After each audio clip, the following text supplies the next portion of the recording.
Então, fala galera do nono ano, tudo beleza com vocês? Galera do nono ano do Colégio Alternativo, ok? A gente está iniciando aqui mais uma videoaula da gente, beleza? Mais um encontro de geografia, ok? Lembrando que hoje o nosso encontro é de geografia.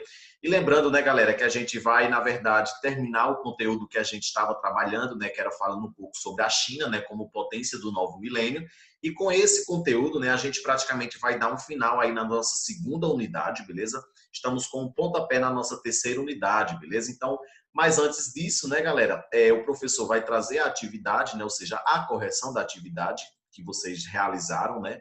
Enfim, tem aí a página 201, né, que foi o exercício, onde a gente tinha aí pequenas duas questões, né, apenas. Né, uma que falava sobre as revoluções chinesas, né, ou seja, a liderança de Mao Tse-tung, e a outra, né, falava o que era o socialismo de mercado, né? Beleza? Muita gente ainda está se complicando no que era o socialismo de mercado, né? Eu vi que muita gente se complicou um pouquinho, né, nessa quarta questão, né, em falar praticamente, né, do que é esse socialismo de mercado, né? Então, ó, politicamente, né, o sistema chinês permanece socialista, ok?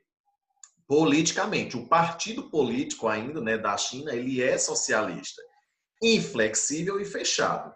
Economicamente, o sistema tem práticas tipicamente capitalistas, é flexível, é aberto, beleza? Mostra praticamente, né, como muitos dizem, que por isso que muitas pessoas caracterizam a China como um país de dois sistemas, né? E por isso que muita gente caracteriza realmente a China como um socialismo de mercado, né? Ou seja, onde o socialismo lá está presente para a abertura dos mercados apenas, né? Mas enfim, que a gente ainda tem predomínio lá de mercados de economias capitalistas, existe bastante ainda, beleza? Mas o professor ainda também vai explicar um pouquinho a mais nesse encerramento do conteúdo, beleza? Essa aí foi a correção da atividade que o professor passou, então, né, o professor sempre reforça que é muito bom você pausar o vídeo e fazer a correção, beleza, gente? Então vamos aqui, ó. Primeiro, né, tem aí, ou seja, a gente continua sobre China, né, onde tem aí a potência do novo milênio, beleza, galera? A potência do novo milênio, tá bom? A abertura para a economia de mercado, né?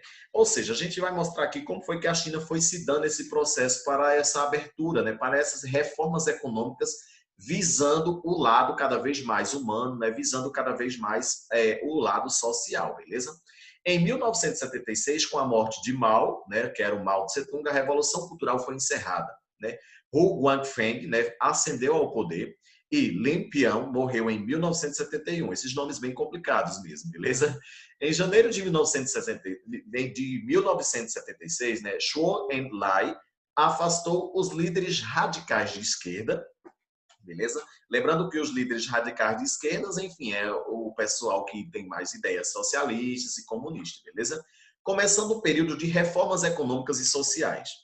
As prioridades governamentais passaram a ser a modernização e o desenvolvimento do país, né, através de acordos de relações comerciais com o mercado comum europeu, o que a gente já viu, né, quando a gente estudou a Europa, que é um bloco econômico, e da ampliação das relações com o bloco capitalista. Deng Xiaoping foi reabilitado em 1977 e assumiu o poder, beleza? Então vamos lá. No campo político, a era dengue, né, foi a era dengue, né, que não é relacionada a dengue de epidemia, beleza? Era a era dengue, que era o Deng Xiaoping, beleza? O representante, né, da China, ok? Foi marcada pelo processo de desmaoização, né, que era, ou seja, tirar todas as influências de Mao Tse-tung, né, do país, afastando do governo os adeptos dessa linha doutrinária.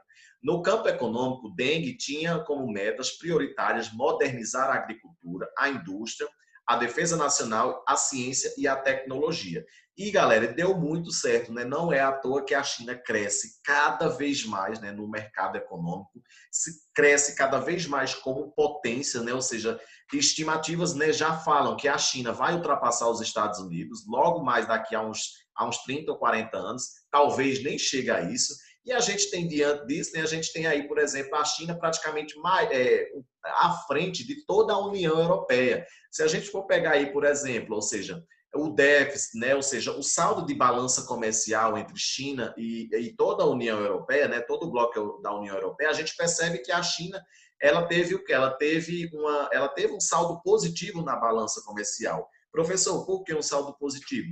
Porque percebam aí que a China ela vendeu muito mais do que ela exportou da Europa, beleza? O que isso faz o saldo da balança ficar o quê? No positivo, né? Ficar em superávit, como a gente conhece, né? E não ficar em déficit, como ficou, por exemplo, a União Europeia, né? Que praticamente comprou mais do que exportou, beleza? Então fica isso aí. Então a China ela está cada vez mais, gente, crescendo muito mais, ou seja, justamente por essas reformas no modelo econômico do país, beleza? Há pessoas que dizem, né, que a China ela é socialista, há pessoas que dizem, né, que a China ela é capitalista.